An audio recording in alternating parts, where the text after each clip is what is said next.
Hello everyone, Alex Savoie for Discovery of Wine. So today we have a simple tasting.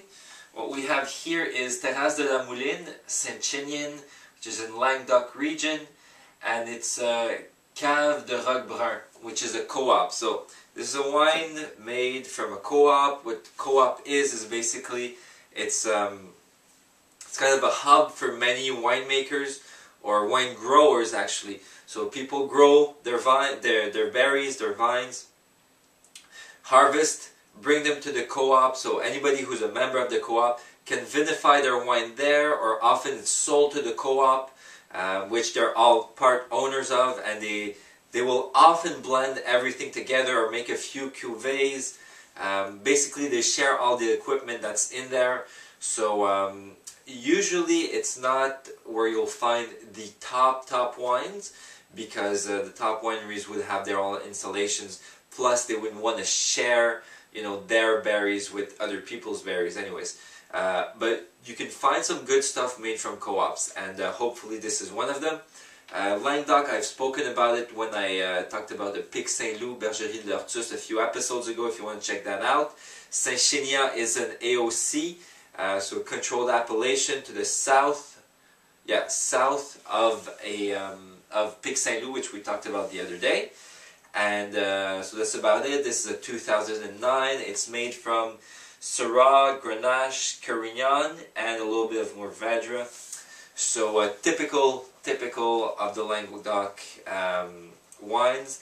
And this was not put into wood barrels. This was vinified completely in stainless steel. And so we should not find any of those wood components of vanilla and things like that. So that's about it, and let's give it a smell to see what we think about it.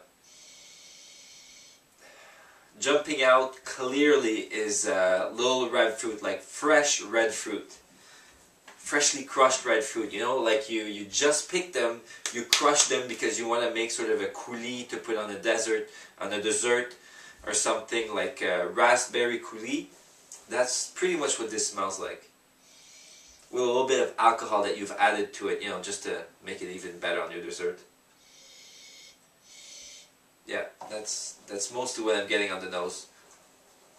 Let's give it a whirl to see if we get the same thing in the mouth.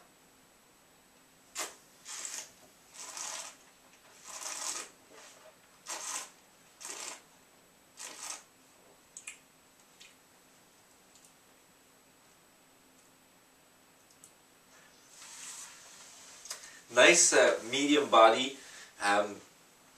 In the mouth, this is a lot more on the savory side. I thought I would get a lot more fruit in the mouth, but I'm getting a lot, and I'm still a little bit sick, so I'm not sure which herbs, but there's definitely an herbal component. I don't know if it's rosemary, thyme, or something like that, but actually I have basil that comes to mind, but I could be really off, because I'm getting the mouthfeel and everything, but the aroma, the precise aroma is not so much right now. So I'm getting some of that. I'm getting a smoky component, which would make it a good pair with a barbecue. A pretty nice, pretty long finish actually, for a bottle of this price, and a good mouthfeel. The tannins are firm, but they're not tight. This is a young wine, but I don't think this is a wine that would age forever.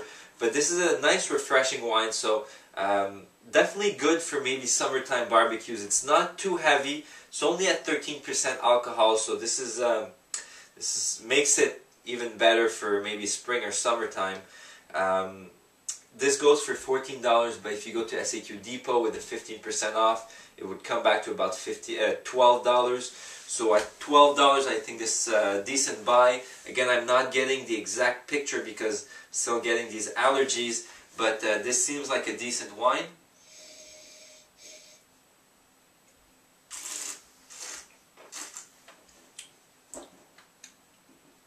The acidity is pretty present in the mouth. Yeah, so the acidity is what makes it refreshing actually, and really a smoky, herbal aspect to it, which I guess would pair well with probably pork chops on the barbecue. You could always go with a steak if it's, you know, more on the well done side. Because, you know, if you go for a rare steak, I like with maybe a bigger one with stronger tannins to cut through that that bloody steak. But this with a nice pork chop, and actually I have some marinating, so maybe what I'll do is for tomorrow's episode, I'll tape myself when I'm making the food tonight so that you guys get a recipe for tomorrow, because I think this would work well with this wine. And so that's about it. Subject of conversation for today. I don't know if you've already had your first barbecue. If not, or even if you have had it, what is going to be your first barbecue this spring for the season? First thing you want to eat on the barbecue, or more like first thing that you want to eat on the barbecue this season that you can't wait, you know, now that the snow has melted or almost all of it, what is it that you're dying to have on the barbecue? So that's it for today, and I'll see you guys tomorrow with the recipe of the pork chops to go with this wine.